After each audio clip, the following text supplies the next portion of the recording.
Pourquoi aujourd'hui 90% des challenges Profirm finissent sur un échec, même avec une bonne stratégie? J'ai pu coacher une centaine de traders au cours de ces derniers mois et j'ai pu voir les 3 erreurs majeures. La première erreur, c'est qu'ils font trop d'overtrading. Lorsqu'ils vont acheter leur challenge, ils vont vouloir prendre n'importe quel type de position, aussi bien sur le forex, sur les indices, sur le gold. Dès qu'il y aura un setup, ils vont vouloir le prendre. La deuxième erreur, c'est qu'ils n'ont pas un money management qui est adapté à leur psychologie, de comprendre que si tu prends un trade, tu te sens stressé, anxieux, etc., c'est probablement qu'il y a trop de risques engagés sur ta position.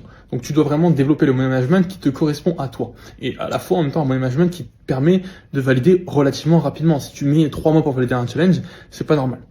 Et enfin, le troisième point, c'est que vous n'avez pas un système mécanique et donc vous ne vous basez pas sur des datas concrètes. Quand vous lancez un challenge Profirm, vous devez être capable d'être sélectif. Donc de sélectionner des steps A+. Mais si vous ne connaissez pas votre environnement de trading, ça veut dire sur quelle session vous êtes le mieux, sur quelle paire vous êtes le plus à l'aise, où vous avez le plus de résultats, quel est votre RR, quelle est votre série de pertes maximum. Parce que si tu connais ta série de pertes, tu peux déterminer un money management qui ne te fera pas cramer ton compte, mais à la fois qui te permettra de le valider assez rapidement.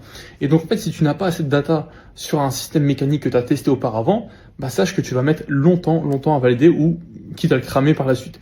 Donc c'est hyper important d'être sélectif dans ce que tu fais parce que par exemple si tu fais 2 R par trade et que tu risques 1%, bah tu sais qu'en 3 trades gagnants tu peux valider un compte. Est-ce que c'est compliqué 3 TP? Non, c'est pas compliqué.